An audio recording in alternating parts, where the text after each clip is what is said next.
Subir, a gente sabe que toda história tem um início, né? E para construir uma máquina de guerra que é o senhor, teve ali as suas etapas, o seu amadurecimento, a sua formação. E como é que foi isso? Conta pra gente desde a sua infância. Bom, cara, é como eu sempre digo, a origem de todo fuzileiro naval vem de jovens, de humildes, vem de jovens que vêm de família humilde, tem que trabalhar para ajudar mãe e pai, e não foi diferente comigo. Eu, com 14 anos, eu comecei a trabalhar, na época já assinava carteira, e fui trabalhar de office boy, nem imaginava que existia fuzileiros navais. Eu vivia a minha vida trabalhando ali, sabia que meu pai tinha sido militar, mas nunca tinha conversado com nenhum adulto sobre isso. E aí eu estava andando na rua, indo para o trabalho, eu trabalhava em supermercado, foi um dos primeiros empregos que eu consegui. E eu achei uma capa no chão, e a capa era do livro básico antigo, colorida, verde, que tinha uma DVP e os fuzileiros descendo daquela DVP com os seus armamentos e as raquetes. E aquilo me chamou a atenção, eu falei, cara, que coisa legal isso aqui, me arrepiei em ver aquela foto, né? Na época não tinha televisão mostrando filmes e nada, era só cinema. E eu guardei aquilo. Perguntei pro meu pai de noite o que era aquilo, e ele falou, isso aqui é fuzileiros navais. Eu tentei ser fuzileiro. Eu falei, o senhor tentou ser fuzileiro? Tentei, mas só que em 1970, quando tu era menor de idade, quando tu queria ser fuzileiro e eu tinha 17 anos, o pai tinha que assinar a autorização para ele poder entrar no CFN. E o meu avô não assinou. Ele falou que o filho dele não ia ser isso. E ele acabou não sendo fuzileiro naval, foi pro exército e ficou 7 anos lá, e depois virou civil novamente. E aí foi a primeira história que eu ouvi dos fuzileiros navais. E passou-se 3 anos, eu descobri aonde se fazia inscrição para os fuzileiros navais, e eu ainda continuava trabalhando nesse supermercado. E eu fui, então, com 17 anos, eu fui na capitania de Porto Alegre, fiz a inscrição para o concurso, peguei o edital, comecei a estudar nas bibliotecas, que não tinha computador na época, era só livro mesmo. E eu comecei a estudar entre os intervalos de almoço, de noite, no tempo que se tinha. Consegui ir para a prova, passei na prova, me surpreendeu, falei, será que eu vou passar nesse negócio? Eu passei. Passei na prova de fuzileiro naval, com 17 anos, 1990. Aí eu, cara, é agora. Consegui esse negócio, não acredito. E aí eu, naquela felicidade de jovem, né? Fui para o exame de saúde. Fiz o exame de saúde. Deu tudo certo no exame de saúde. Eu falei, beleza. Aí o cara falou, agora tem o exame odontológico e depois o exame físico. E aí, quando eu cheguei no exame odontológico, em 1990, para entrar no CFN em 91, um doutor foi me examinar, um dentista, né?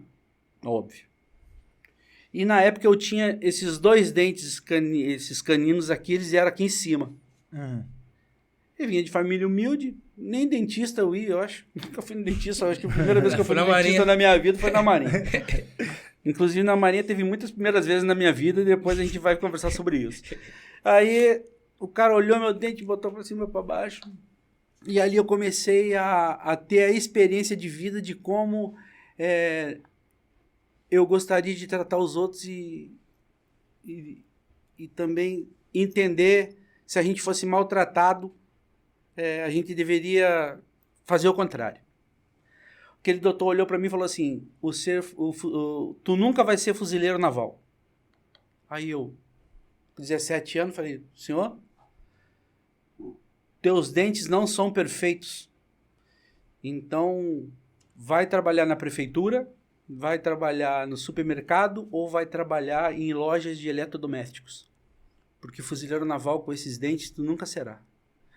Aquilo parece que acabou comigo. Foi como se tivesse me dado tapas na cara e depois jogado água gelada na minha cabeça. E eu falei, e aquilo entrou no meu coração. Por isso que é muito importante,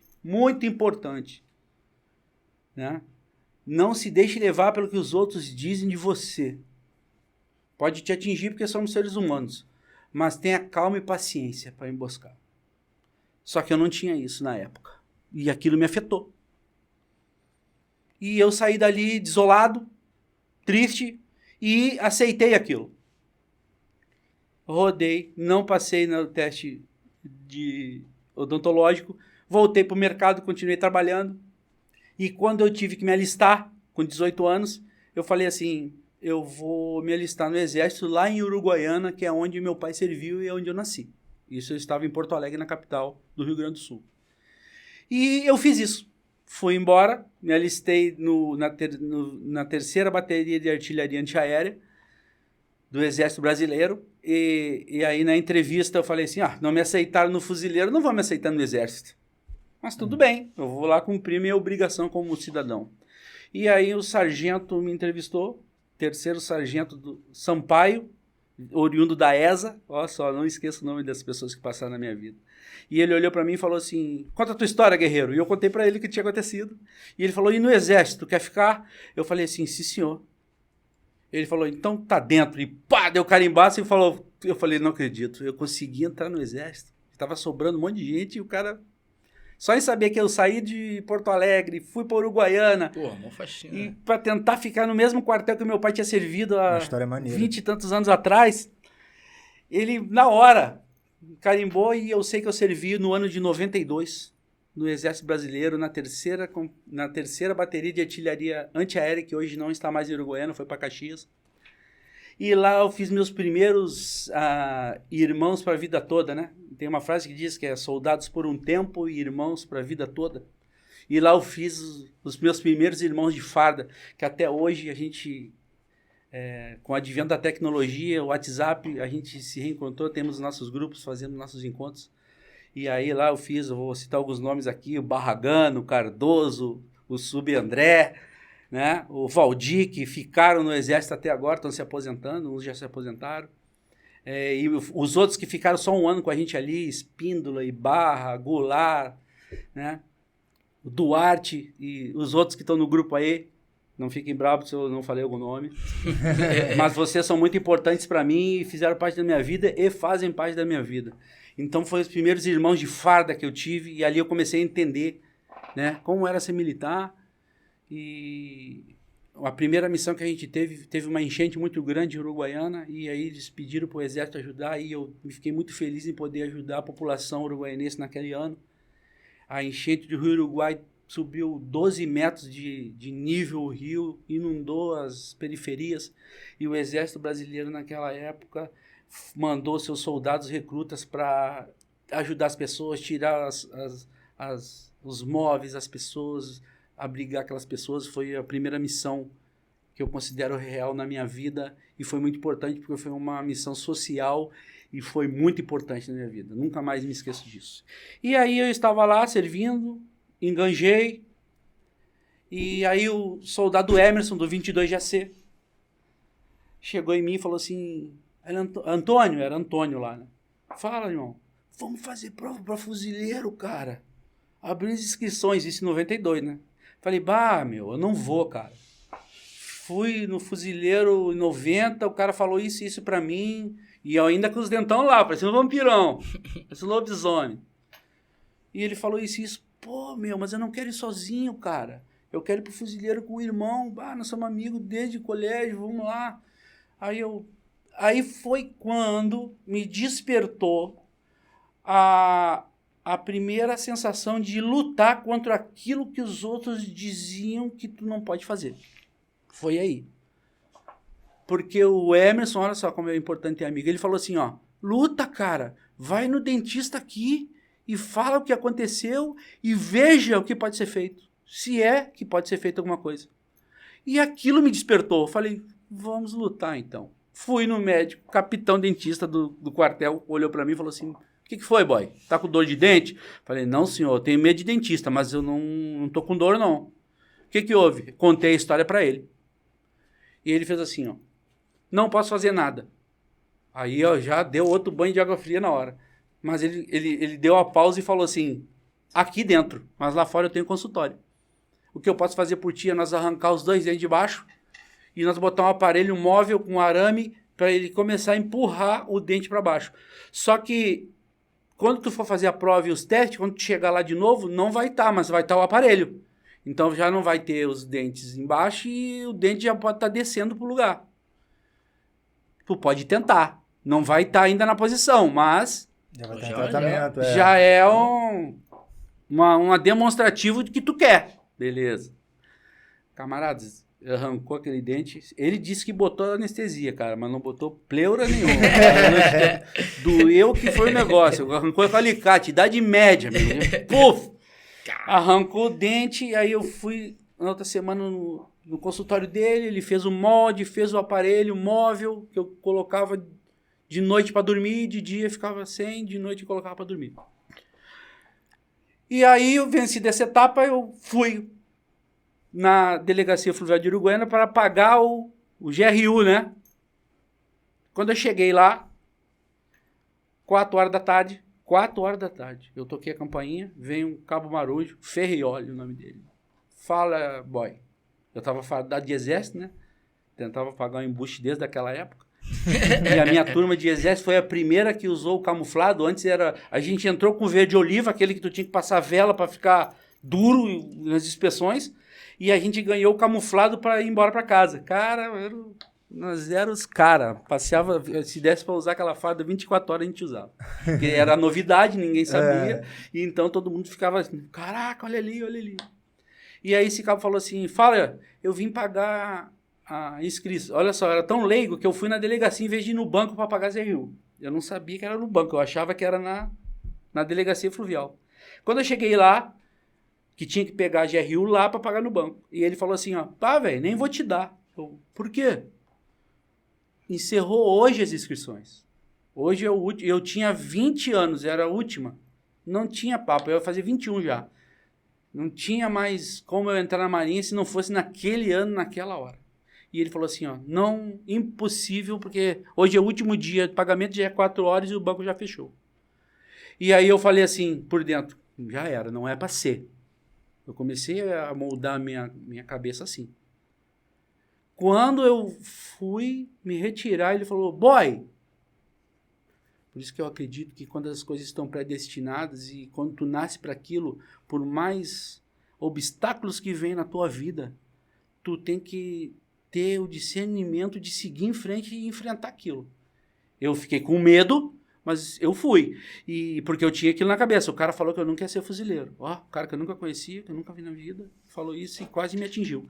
E ele falou assim, ó, na Receita Federal aqui na esquina, tem 3 caixas bancárias. Pega esse GRU aqui e vai ali ver se ainda está aberto. São 4 horas. Eu corri uns 50 metros, cheguei na porta, já estava fechado, falei com o guarda. Contei para ele a história. Ó, o guarda, entra lá e tenta, vai ali no caixa. Tava uma fila, eu falei, consegui. Tinha 3 pessoas na fila. Eu fui, fiquei esperando. Atendeu. Quando chegou eu dei a GRU. Aí a moça do caixa falou, não posso receber. Cara, aí eu falei, isso, porra, é cara, vou te falar. Ela falou assim, não posso receber. Por quê, senhora? Eu já mudei a data da minha máquina aqui para amanhã. Quando dá 4 horas, a gente muda a data da máquina para amanhã. Outro dia. Então, se eu autenticar, vai dar a data de amanhã e isso aqui é hoje. Aí eu, sim senhora, peguei. Quando eu fui, saí. Ela falou assim, lá no 4º andar, tem outra máquina dessa que ela também atende.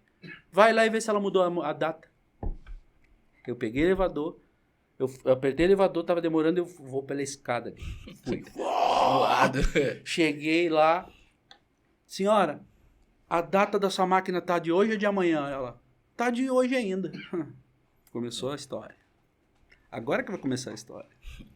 Eu paguei a GRU. Beleza? Top. Tô dentro, vamos começar tudo de novo. E o Emerson serviu comigo em Uruguaiana. E aí eles pegaram 10 caras de Uruguaiana que passaram na prova escrita. Passei na prova escrita de novo. Vamos pro exame de saúde em Rio Grande. Então o ônibus saía às 6 da tarde, 18 horas de Rio Grande, de Uruguaiana, e chegava às 6 da manhã em Rio Grande. Foi 10 caras. Os 10 caras da minha turma. Que passaram, foram fazer o exame de saúde. E 6 da manhã chegamos lá e fomos para o ambulatório. Chegamos no ambulatório, fizemos uma bateria de exames de saúde, mas só que agora foi diferente. O exame odontológico era junto com saúde. Era saúde e odontológico no mesmo dia para depois dar o resultado de quem passou ou não.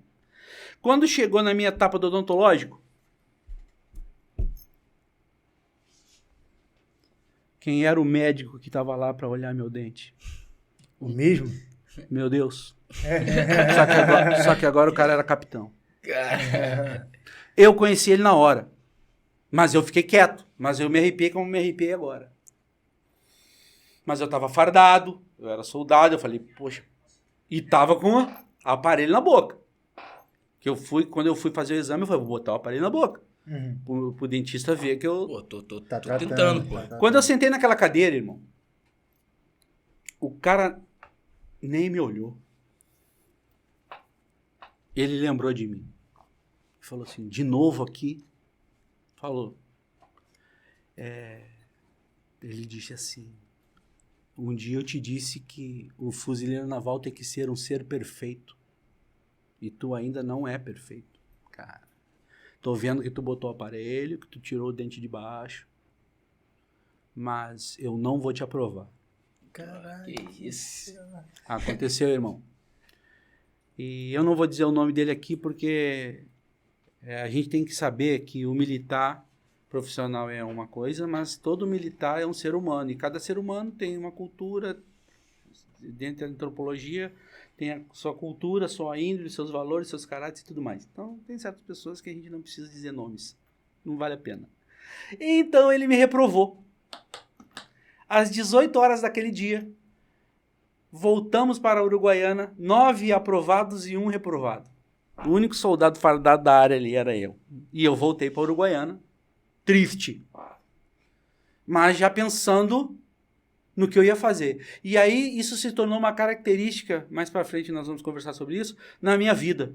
Que é quando alguma coisa ruim acontece, a minha mente já se projeta do que eu vou fazer e o que de positivo eu posso tirar daquilo. Eu nem sabia que isso era uma coisa boa, mas já estava em mim aquilo. Não, o cara falou de novo, então não é para ser, então eu vou continuar no exército ou eu vou trabalhar com meu padrinho Nando Severo, minha madrinha Vera, amo vocês aí. E Ninica, também te amo. E eu vou trabalhar com ele, que ele trabalhava no ramo veterinário, hoje ele é muito bem sucedido, né, cidade de representações lá em Uruguaiana, trabalha com meio veterinário. E aí eu cheguei 18 horas, cada um foi para sua casa, eu fui para mim, eu estava na casa da minha avó. Quando deu 19 horas, me para uma Toyota de Marinha na frente da minha casa, da avó. E me desce um sargento. Ribeiro, o nome dele. Falou assim, o soldado Luiz Antônio mora aqui? A minha avó, sim. Aí me chamou. Eu cheguei. Sim, senhor. Ele... Tu quer voltar para Rio Grande hoje, amanhã, às 6 da manhã, que tinha ônibus também. 6 da manhã, para chegar em Rio Grande às 18 horas. Tu dorme no hotel de trânsito lá, para tu ir para uma junta de saúde, para definirem nessa junta se tu pode ou não entrar. Cara, eu olhei para ele assim, o senhor tá falando sério? Por que o senhor tá fazendo isso? Porque eu vi teu caso... E existe essa junta. Então ali eu comecei, pela primeira vez eu descobri que a Marinha, em seu todo, tem setores para ajudar o militar em todas as situações. Todas as situações. Eu não sabia disso, mas aquele sargento sabia e usou o sistema corretamente para ajudar um candidato. E eu falei que sim. Se o senhor fizer isso por mim, eu aceito. Paguei 10 flexões, ainda caí na flexão ali, ele vibrando, agradecendo o sargento. Eu falei, sargento, a gente agradece com a flexão. Aí ele riu e eu paguei 10. E ele me deu o documento para assinar, fez a requisição de passagem, fez tudo mais. E no outro dia, 6 da manhã, aquele cara estava na rodoviária me esperando.